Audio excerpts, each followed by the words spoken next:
5 seconds remaining. Outworld Devourer. Now rotating over is Misery. Creep camps are not blocked. He does have a Hellbear Smasher. He's already used the Thunderclap once. I think it might have hit Beer. He's going for Snaking. He does have his Surge. It's level 1. Oh boy. His kill. Aksa is going to be able to get the lift, the pullback. He's in trouble. Tries to surge within the trees, but the auto attacks are already going out. It's going to be a resolution. It picks it up. Biru gets up this crush, but he's got to get the hell out of there. Goes for the TP, makes it away. Barely back into the fountain. Oh, he had maybe... But still not able to really oppose resolution in this lane. He's got second of the best CS in the game. Only next to the Weaver, but strong denies and maybe a go-ahead here on Nibiru. There's going to be the lift. The crush does come out, but after the Fade Bolt, he's the one eating the most of the damage, and they're going to have to get the hell back. Looking for the beam. They got it. Yep. Yeah. Sure. Nibiru just overstanding a little bit, getting caught there. Snaking, walking up, trying to do some damage to Saksa with the Iron Shell. Can't really find anything. This is going pretty well for DC. They don't even really need Misery in some of these fights. Yeah, he'd like to pushing the pace a bit more, maybe finding more kills. He was trying to, I think, poke a prod up in that top lane. They can start looking for some pushing pretty soon. He has the Dark Summoner, he has the Centaur Conqueror. There's a glimpse, top lane, level 2. They can pull Moon back. He goes for the Sandstorm, but they got the dust as Biru rolls forward. There's going to be the glimpse. Crush right after. Pops the wand. He's able to get one last hit in. Could get enough for the takedown of Yawar, and we'll do it. Moon lives on. Man. Oh my god, he always makes those trades happen somehow. I just, he didn't avoid it. It was right on top of him. So somehow the Swarm actually misses, and that would have helped a lot in terms of getting the kill earlier for Doo Wop. Mid lane trouble here. Yawar put into the Shadow Realm as the rest of the DC army is going to be rolling on over and crushing him apart. He'll go down, and Clairvoyant shows up but can only offer offense. So this is DC now making their first tier 1 hurrah. Nearby Resolution crosses path with Clairvoyance. We don't get to catch most of it, but I think all it took was a simple R press, and that Rubik was done. Luna and Moonmander here in the tree line, ready to counter-initiate if need be. We'll see if Doo Wop continue to push this pace down in the bottom lane. Oh, he's caught out. dead There's for a Burrow sure. Strike, Lucent Beam, and Trap is sprung very easily. Yeah, they Saksa could go is for still 2 here. hanging under the smoke. Yeah, he's going to get a nice deep ward in. They're going to have all the vision of snaking. He's going to go in looking to go for the lift. He'll get it. Lifts up Snay, pulls him back. That was awkward. Yeah, beam and prison at once. Comes back out. He drops the wall frantically, but the damage has been done. And this is going to be another takedown for DC. They're just rolling Moon is forward. TP back mid. Burrow Strike will only connect on to 1 UR. Epicenter's going to go. 747 now caught. He has no usage of that refraction. Gonna maybe get some help here with the kinetic field. Might actually stay alive. Might even chase up to Clairvoyant. Sanity's Eclipse. They grab the kill. That does the job. Doxer grabs the lift with his telekinesis. Burrow Strike back, and that's an easy double kill picked up for Weehaw. It gets worse and worse for Doo Wop, and it might be even worse now, Dakota, as Biru's getting chased in this top lane. Oh god, please don't hit the R button, no! Oh, here comes the Eclipse, and it just blasts him apart. They go crumbling down.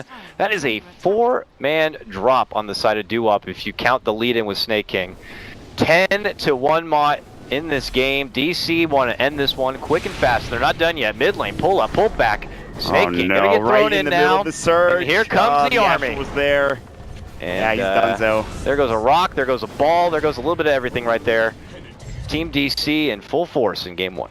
They're a bit newer. I mean, obviously you're against a strong team like DC. Maybe it was something to do with the draft. The game is obviously not over yet, but they have to find some farmers, especially. They might go for a fight here. Flips, they're going to bring it back. Kinetic Field, Static Storm. This might be the opening they're looking for. Hand of God. Can they get the set back off? They cannot. They bring him down. That's one big kill. Can they get more? Saksa, he's stolen that Shikuchi. Now they get the lift off Biru. Dust is up. Fade Bolt goes. They pop the amp damage. How much more can they find? Here comes Moon, Dakota. He gets in, and Biru goes down. Just an easy setup from Resolution. And that might be the end of harassment coming out from Doo Wop here. Yeah, a little bit of the bright side for Doo Wop here, man. Yeah, a little bit of an economy bump there. Oh god, 747. You need to leave, like now. He got those creeps, but the reward he got from them are going to be quickly taken away. There's a Burrow and an Epi. Saksa's going to Sakuchi all over yourself. And that's it. He goes down. We could see the towel thrown in quickly here, Mont. 13 minutes of the game, Dakota. It's a 10,000 net worth advantage. I'd say you're probably right about that, but again, you talked about the high ground effects. There is some coming out for Doo Wop, except for the fact that they keep dying outside of the base, as you see Clairvoyance going down now. Yeah, I've been more focused on the stampede of an army coming down this mid lane instead, because they're not looking back. Right inside they go with the whole little spoopy army of skeletons and satyrs. Tier 3's a drop in, and Claire says, we are done here. Game number 1, we'll put it in the books, and we'll start over. You know, obviously DC feels like a pretty well-rounded draft. Doo Wop, you know, when it's time to fight, they just didn't have a whole lot to work with, man. Right.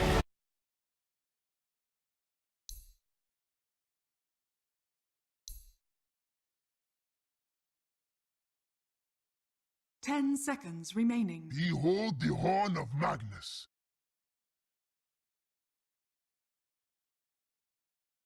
Doxa hanging down there by his side. Resolution is not going to be under any pressure at all. He doesn't even have to split the XP here. Just happy to trade blows, so not much to stop him. Mid lane, Burrow in from Biro. Nice, skewer back. Weehaw going to be under the tower. Dishes out the raises, trying to get Biro, but not going to be able to get it done. First blood going to be going the way of the Doo Wop. Kind of get some levels, otherwise he's going to feel a bit weak when it comes time to really, you know, start taking some bigger fights here. Right now they are contesting Moon Meander once again, but Moon, confident, moves in with Misery by his side, and suddenly Beer's just instantly dead. Yeah, they wanted, I think, they wanted to get the creep wave there. They wanted to push the tower. They wanted to have Beery there involved, but now the creep wave's moving forward. It's going to be under the tower. This is very awkward. Doxa's all the way on the other side of the lane. He pops down a ward, but while he's far from his buddy, Resolution, that's when they're going to make their move. Oh, but they missed the stomp. Doxa's going to be there now, and he can dish out the disruption. This might be just far gone, and as you can see, just turns into an easy nap for Resolution. Very awkward engagement. Unfortunately, they're not able to catch their mark, and Yawar even rotated down bottom now. Yeah. So they have to push something, or else this is just a waste. So they lose another hero top lane. That like minute span of events for Doo Wop, just everything crumbled for them. In the XP, the offlaners just not on the same level now. Moon getting close to level 8.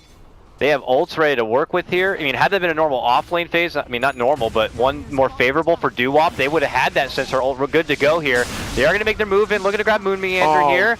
But swing and a miss, not going to get the connection. Moon just dancing all over him. They're going to have to commit the Omni Slash to be able to get the finish.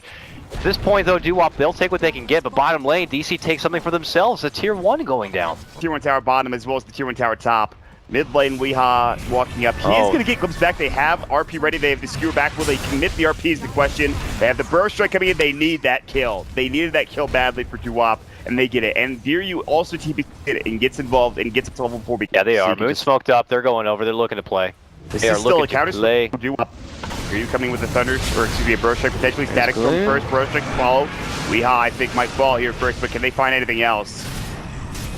They got it done. Primal Roar on the back inside. 747 shoves him back, but there's going to be the Eclipse. He dishes out the RP. He's going to try to do what he can to Moon. Burrow Strike will help get the finish. 747 looking to run back, but he will lose his own life. Blades coming on forward. Resolution bops down Clairvoyance. It's going to be a 2-for-2 split, but they're not done yet. There goes the mighty Purge. You are not going to be able to Blade Fury away from this one, and the right clicks continue to come through. Resolution begin to clean up and be the lawnmower here as he claims a triple kill with a cute little taunt at the end of it right now. Yeah. He wants the tier 1. DC want to get the quick 2-0 and get on with their day.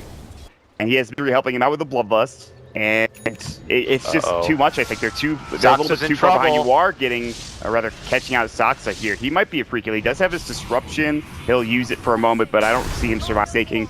Gonna stomp it up and grab the kill from that. So at least they get a return kill there. They glyph the tower, but the tower is already pretty much dead at this point. So by the time they get over to the lane, maybe they find a couple heroes retreating, 1 or 2. They will find out Resolution, who immediately eclipses in. Now Biryu, he pops the stride and then runs away instantly. Sandstorming along the way. Burrow Strike to the high ground. He's going to look for a TP out. Looks like he might be able to make it away. Doxa doesn't have Shadow Poison, so they weren't able to find that disruption or anything like that. Let's see how much they can get done here. Confident Weehaw with that Aegis just pounds away onto the tier 3, eats a bit of damage now, doesn't have to worry about repositioning too much. They still go for the glimpse, but obviously it's not going to matter too much. They jump in, the roar, right as the movement comes out from Stay. He just gets punished immediately. They move in, trying to get a hold of Weehaw's Aegis life, but he's just standing and fighting. Doxa's going to go for the save. RP comes out, but it's only to bring the damage close to their face. They will be able to bring down Moon Meander, but a Requiem flies out from Wee, and it is just good game. Just like that. It takes about a half hour to complete both of our games, but we are done here, and so is DC. Wow. That was great reaction time from that blink from Snake King. They were ready. They knew that was like one of the only ways they were going to lose a team fight. They were ready for that jump in. The RP misses, it only hits onto Moon Meander. He already expended his roar. UR didn't get any damage off. He still had a zombie slash at the end of the fight. There's just nothing they could do there. There's just nothing they could do, I think, in that game.